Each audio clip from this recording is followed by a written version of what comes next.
All right, let's bring in our legal panel for a lot more on this historic day. Former federal prosecutors David Weinstein and Joseph Moreno. Great to have both of you with us. Joseph, I'd like to start with you. Jury selection could take up to a week. Trump has said he has no chance of getting a fair and impartial jury, pointing out that just 12% of voters in Manhattan cast their ballots for him in 2020. Does he have a point? Hey, Elizabeth. Well, you put your finger on it. I mean, this is going to be quite the circus. He's got a point. I'm not sure how much it helps him. He can say that something like 87% of Manhattanites identify as potential Biden voters. But again, at the end of the day, all he can do is try to kind of vet them out and try to ask individual potential jurors what their political leanings are. And ultimately, can they be fair? And it's actually, I think it's a promising thing that some number of them self-identified to say, you know what? Right. I just can't do it. I actually admire that. Yeah. David, what did you think about that? Like literally half said can't do it. No thanks. I admire their honesty. As Joseph said, look, part of our system is our people being honest with us. Because as lawyers, we have to ask these jurors, and this is the only time we can ask them, be honest with us. Can you be fair? Because if you can't be fair, I don't want you serving on the jury panel. But these people were honest, and so I think that's admirable. And it's going to cut down the number of people who are going to come in there and have a preconceived notion. Remember, as much as he wants an acquittal across the board on all 34 counts, if it's only 13% of the people who favored him to begin with, he only needs one juror who has a strong enough backbone to hold out throughout this whole thing, because for him, a mistrial is as good as a not guilty. Absolutely. A prosecutor needs all those jurors, a unanimous verdict.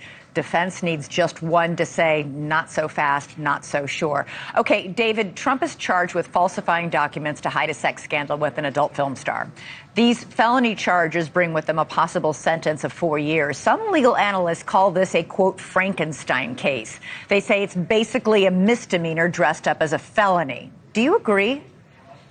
I think it's a series of acts of misconduct, which if there were one or two, they would have left them alone as misdemeanors. But the more and more you put them together, the heavier and heavier the amount of straw and hay in the bucket becomes, the more it breaks the camel's back. And so by the time you get to 34, it's not just a misdemeanor or so, it's a number of them, and it does fit into the format of making it a felony. I agree, perhaps it's overkill, but it fits into the form. Joseph, what about you? Do you think this is overkill? Yes, I do. I think that the bridge that Alvin Bragg has to jump here is that he's tying a New York State books and records misdemeanor with a 2-year statute of limitation with a federal campaign finance violation, which is not even within his purview to prosecute. Right. That's in the field of federal prosecutors, and they passed on this case. I also think he has stacked these charges. This is effectively a single transaction, and he has turned it into 34 felonies, I think, for headline grabbing. So I think it's borderline disgraceful what Bragg has done here. Joseph, I set up in the intro the colorful, I'll use that word, colorful cast of characters we're going to see in the witness box. Among them, the star witness is Michael Cohen, a convicted felon with some serious credibility issues. How do you think jurors are going to find him? Will they believe him? They're not going to find him very convincing, I think. He is a convicted murderer. So, and he's at the heart of this case. So I think that, and that's another, real risk that Bragg is taking, that's your star witness. And again, federal prosecutors in New York under both the Trump administration and the Biden administration looked at this case, looked at the fact that Cohen would be their central focus of this case. And again, they passed on this. Yeah. I mean, the Federal Election Commission doesn't even consider what Trump has done here as a campaign contribution. So there's a lot here to be really, really wary of. David, former President Trump has said he may take the stand in his own defense. He didn't go well for him when he did that in the E. Jean Carroll case. It was a civil case. And he also had a problem in that courtroom controlling himself in his outbursts in court. How will his lawyers manage him, do you think? He's got Todd Blanchett aside, who's a much more experienced attorney this time.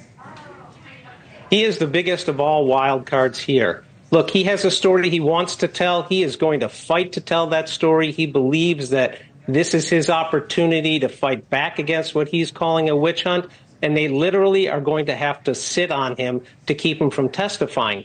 Many times it does you no benefit to have your client take the stand because you've been able to hammer away during cross-examination at, as Joseph pointed out, witnesses whose credibility was not that great, a case that is hinging upon one single transaction. And so it's often best to get the client to just sit down and be quiet and let his lawyers carry him through this. But for one, this is a defendant who does not like to follow the advice of his lawyers. We've seen this all blow up against him in the past, and he will, I believe, prove to be his own worst enemy. He might be the one who snatches defeat from the jaws of victory. Oh, wow. Okay. David Weinstein, Joseph Moreno. It's a historic day. It's going to be an historic few weeks. I look forward to talking to you both as we proceed through all of this. I appreciate you being here tonight. Thanks, Elizabeth. All right, coming up for us, coast to